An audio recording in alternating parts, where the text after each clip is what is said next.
Assist the patient to a comfortable seating position with feet uncrossed. Review the health history and let them know you're taking the blood pressure.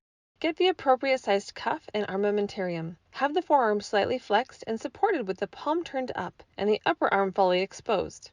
Palpate the brachial artery. Put the fully deflated cuff approximately 1 inch above the antecubital space, a depression in the underside of the arm at the bend of the elbow.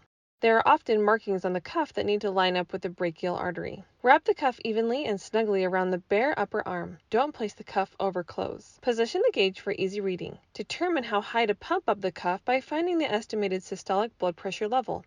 Close the airlock attached to the hand control bulb so it may be released easily but not lose air. Place your fingers, not the thumb, on the radial pulse and pump to inflate the cuff until the radial pulse stops. Monitor the gauge to note the level at which the pulse disappears. This is the estimated systolic blood pressure level. Deflate the cuff and wait 30 seconds before inflating it again. Once you're proficient, you can do this all in one inflation. Place the stethoscope earpiece in ears and tap gently on the diaphragm and listen to confirm sound. Place the diaphragm or bell of the stethoscope over the brachial artery while avoiding having the tubing touching each other. Close the airlock valve attached to the hand bulb control firmly and inflate the cuff to the maximum inflation level, which is 30 millimeters of mercury above the estimated systolic blood pressure level determined earlier. For example, if the estimated systolic blood pressure is 110, I will pump it up to 140. Slowly release the airlock valve, allowing the needle of the gauge to fall at a rate of 2 to 3 millimeters of mercury per second. Note the point on the gauge at which the first clear Korotkoff beat is heard. This is the beginning of the flow of blood past the cuff. It will be the systolic number. Continue cuff deflation, noting the point on the gauge at which the Korotkoff beat muffles, or the last distinct tap was heard. This will be your diastolic number. Continue to listen to 10 to 20 millimeters of mercury after the last sound just in case.